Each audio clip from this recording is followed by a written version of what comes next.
Millions of tax dollars are spent on this type of computer surveillance, a disgusting procedure for a professed free society. They're overstepping the bound. Just the other day, they walked into somebody's house. They suspected he was a drug dealer.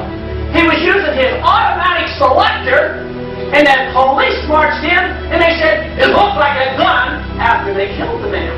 In America! Is that what America's all about? I'd say no.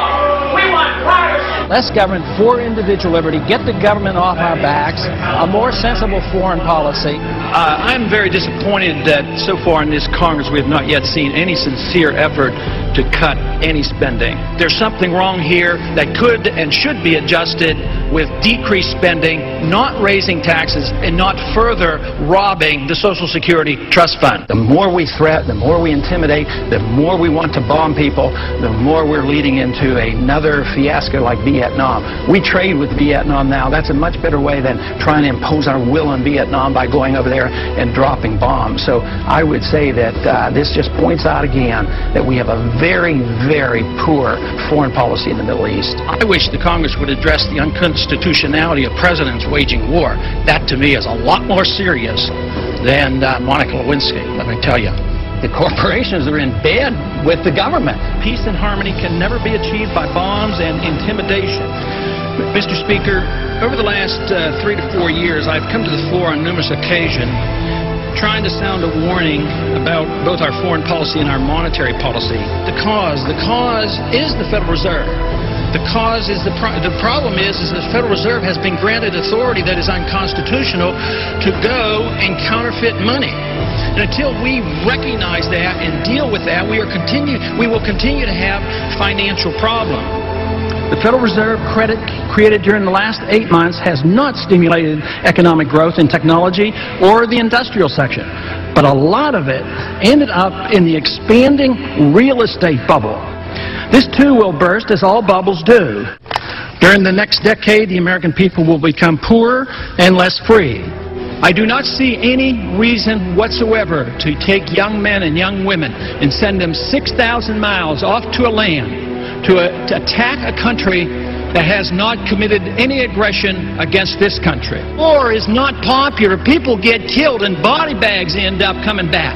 I don't want anybody's legs shot off for some reason that is not justified, and it's not a declared war. I think that should be the litmus test of everybody in this country and everybody over on the Hill, too. If this war is worth fighting, are you willing to go and lose your legs, lose your life, or send your kids or send your grandkids? Will our country become freer, richer, safer, and more peaceful?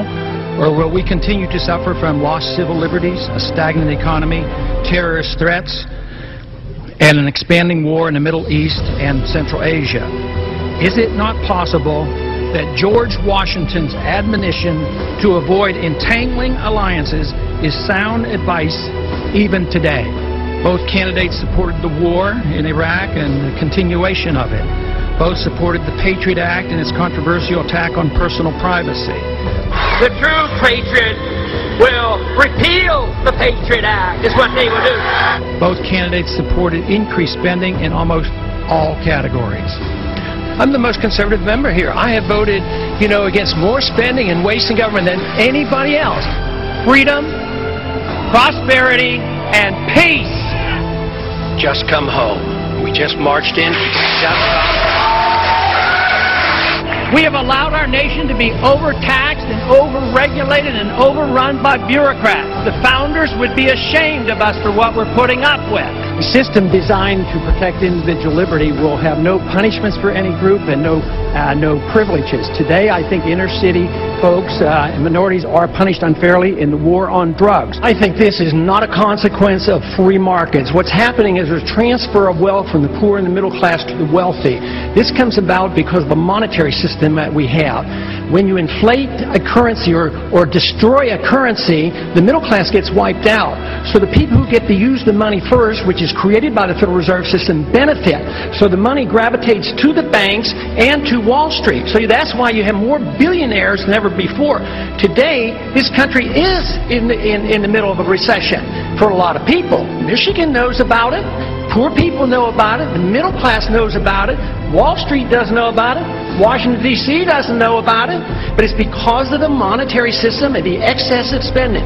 As long as we live beyond our means, we are destined to live beneath our means, and we have lived beyond our means because we are financing a foreign policy that is so extravagant and beyond what we can control, as well as the spending here at home, and we're depending on the creation of money out of thin air, which is nothing more than debasement of the currency. It's counterfeit, and it is a natural, predictable consequence that you're going to have people benefit from it and other people suffer.